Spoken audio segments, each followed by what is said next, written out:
The leaders of Saudi Arabia, Turkey and Pakistan have signed a joint defence agreement. In a landmark new deal, Saudi Arabia, Pakistan and Turkey have signed what is a new NATO-style defence pact.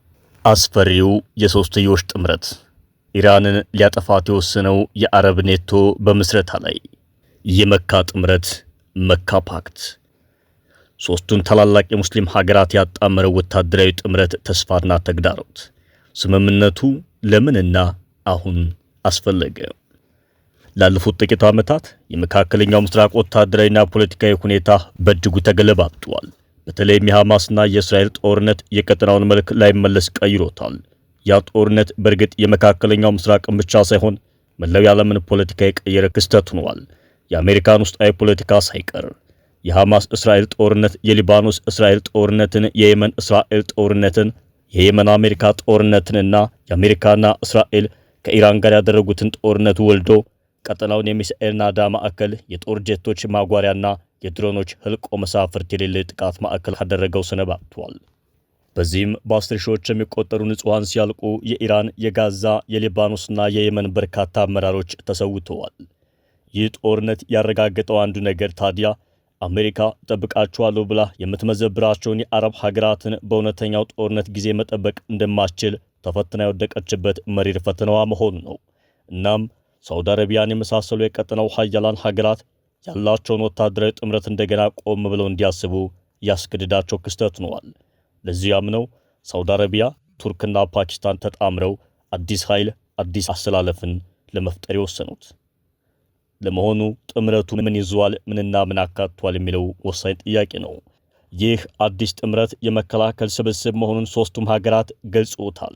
እናም ከሶስቱ አንዱ ሀገር ሌላ ሀገር ላይ ጥቃት ቢፈጸም ጥምረቱ የጋራ እርምጃ አይወስድም። ነገር ግን ከሶስቱ ሀገራት በአንዱ ላይ የሚፈጸም ጥቃት በሁሉም ላይ እንደተፈጸመ ይቆጠራል። ይህም የኔቶ አይነት ባህሪ ይኖረዋል። ወታደራዊ ስምምነቱ የጋራ ደህንነት መገንባትን፣ የጋራ የስለላ መረጃዎችን መለዋወጥንና በጋራ የተራቀቁ የጦር መሳሪያዎችን ማምረትን ያካትታል። የጋራ ወታደራዊና የደህንነት ፖሊሲ የጋራ ወታደራዊ ኢንዱስትሪዎችን ይገነባሉ። ቱርክ በኔቶ ሁለተኛዋ ሀያል ጦርና በጦር ኢንዱስትሪም ከዓለም ቀዳሚ ሀገሮች ተርታ የምትሰለፍ ናት።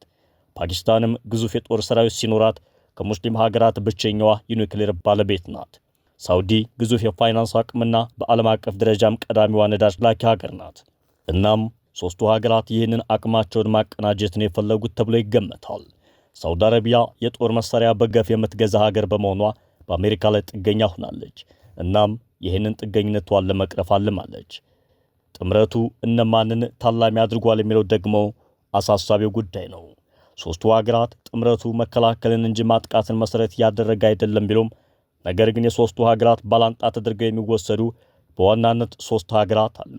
እነሱም እስራኤል፣ ህንድና ኢራን ናቸው። ሶስቱ ሀገራት ጥምረቱን በቀላሉ አይመለከቱትም። ቱርክ ከእስራኤል ጋር ቃላት መወራወር ከጀመረች ዓመታት ተቆጥረዋል። የእስራኤል ባለሥልጣናትም ከኢራን የበለጠ ለእስራኤል አደገኛዋ ጠላት ቱርክ ናት ማለት ከጀመሩ ሰነባብተዋል።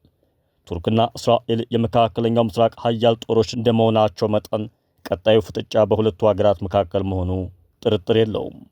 ህንድና ፓኪስታን የለየለት ጠላትነት ያላቸው የእስያ ሀገራት ናቸው። ህንድ ይህንን ጥምረት በቀላሉ አትመለከተውም። ሁለቱ ሀገራት በቅርቡ በፓኪስታን አሸናፊነት የተጠናቀቀ እንደሆነ የተነገረለት ነገር ግን አሜሪካ በድርድር የቋጨችውን ጦርነት ማካሄዳቸው አይዘነጋም። በሌላ በኩል ሳውዲ አረቢያና ኢራን የቀጠናው ባላንጣዎቹ ነው ዓመታትን አስቆጥረዋል። ኢራን ከሳውዲ ጋር በየመኑ ሁቲዎች በኩል ትዋጋለች። ሳውዲ የአሜሪካን ጦር ሰፈር በማስፈሯ ኢራን በበጎ አትመለከተው። በሳውዲ የሚገኙ የአሜሪካ ጦር ሰፈሮችን በተደጋጋሚ ስትመታ የምናየው ጉዳይ ነው። ኢራን የሶስቱን ሀገራት ጥምረት አስመልክቶ ይፋዊ መግለጫ ባታወጣም የኢራኑ ፓርላማ አባልና የውጭ ጉዳይ ሚኒስትር ኮሚቴ የሆኑት ኢብራሂም ሬዛኢ በትዊተር ገጻቸው ላይ እንዲህ ሲሉ አስፍረዋል። ሳውዲ ከቱርክና ከፓኪስታን ጋር የፈጸመችው የወረቀት ስምምነት ደህንነቷን እንደማያስጠብቅላት ማወቅ አለባት አሉ። ልክ ከአሜሪካ ጋር ያደረገችው ስምምነት ምንም ፋይዳ እንዳላመጣ ሁሉ በማለት ጠቅሰዋል። ሳውዲን ደህንነቷን የሚያስጠብቀው ፖሊሲዋን ስታስተካክል እንጂ የሌሎችን ከለላ ስትለማመጥና ስትለምን አይደለም ብለዋል ረዛኢ። የሆነ ሆኖ ይህ ስምምነት ከስምምነት ባሻገር ገቢር የሚሆን ከሆነ የዓለምን የኃይል አሰላለፍ የሚቀይሩ ክስተቶች ብቅ እንደሚሉ አያጠራጥርም። ስምምነቱ ሌሎች ሀገራትን የማካተት እድሉ ሰፊ መሆኑን የዘርፉ ተንታኞች ይናገራሉ። በተለይም ኳታር በቅርቡ ትቀላቀላለች ተብሎ ይጠበቃል።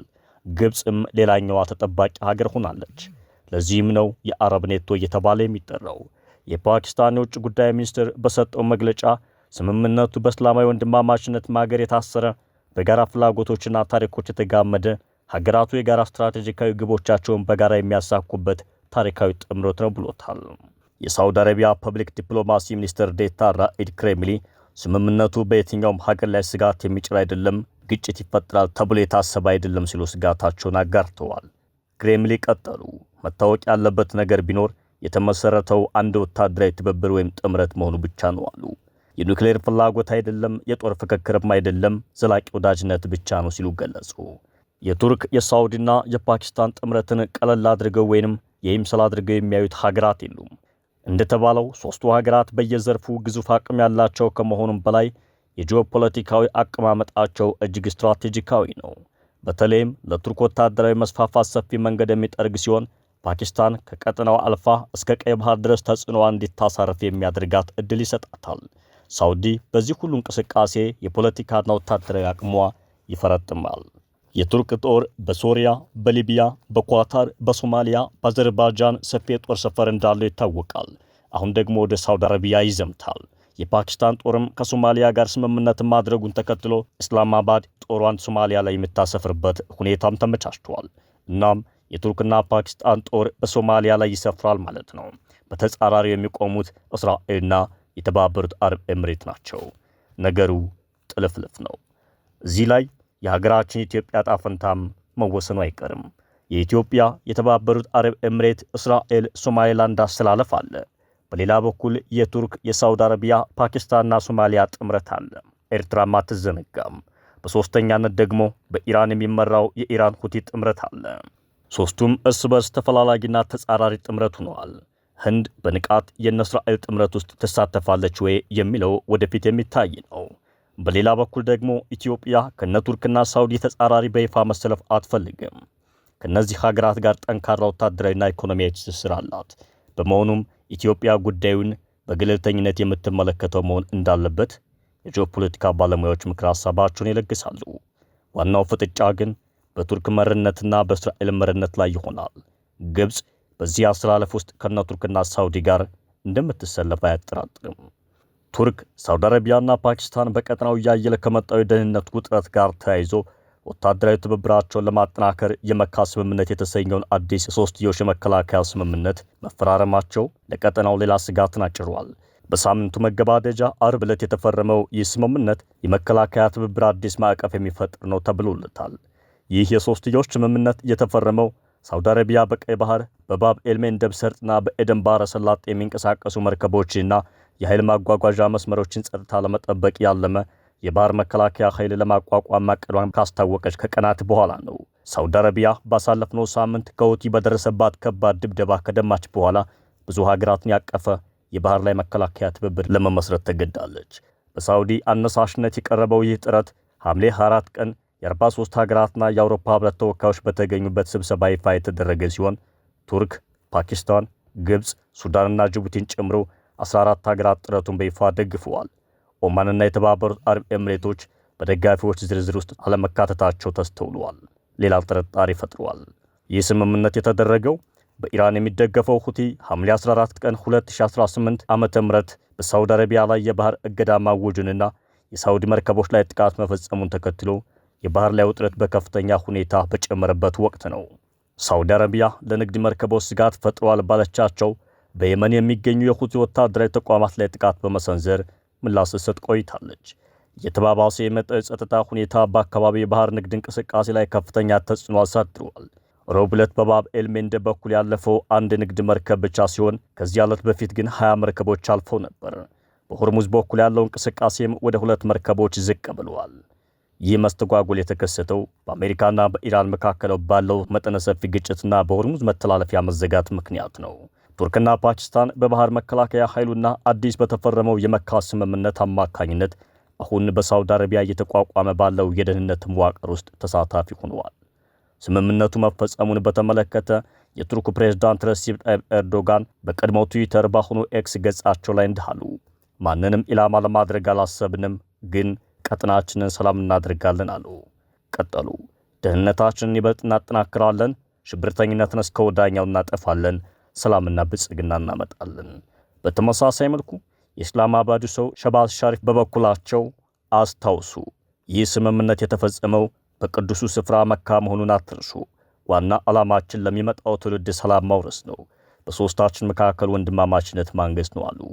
የፓኪስታኑ ጠቅላይ ሚኒስትር ሸባዝ ሸሪፍ ወደ ጅዳ ሲያቀኑ 3 ታላላቅ ጉምቱ ባለሥልጣናትን ከጀርባቸው አስከትለዋል።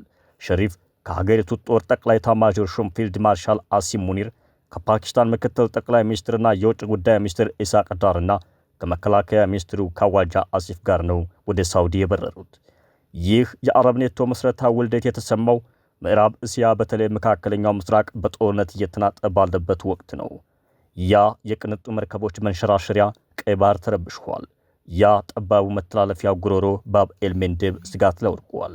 ያ የዓለም ንግድ ጉሮሮ የነበረው የሆርሙዝ ሰርጥ እስከ ወዲያኛው ተከርችሟል። ህንድ ውቅያኖስ በማዕበል ተውጧል። ሜዲትራኒያን ደፍርሷል።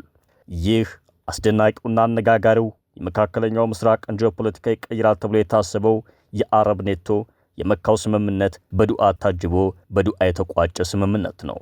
ኤርዶጋን፣ ሸሪፍና ቢን ሳልማን ስምምነቱን ከመፈራረማቸው ከሰዓታት በፊት አርብ ዕለት በጠዋቱ በቃስር አልአስፋ መስጊድ የጁምዓ ሰላት ሰግደዋል። ከሰዓት በኋላ ስምምነቱን ባርከው ጀምረዋል። እናም እንደ ጂኦፖለቲካ ተንታኞች ማስጠንቀቂያ ከሆነ ነገ ከዚህ ጥምረት ማግስት በኋላ ኢራን ከሳውዲ፣ እስራኤል ከቱርክ፣ ህንድ ከፓኪስታን አውዳሚ ጥቃት እንዲተርፉ ብቸኛው አማራጭ የእነዚያ ኢላማ የተደረጉ ሀገራት በተጠንቀቅ መቆም አልያ የቡድሃ ጣልቃ ገብነት ነው።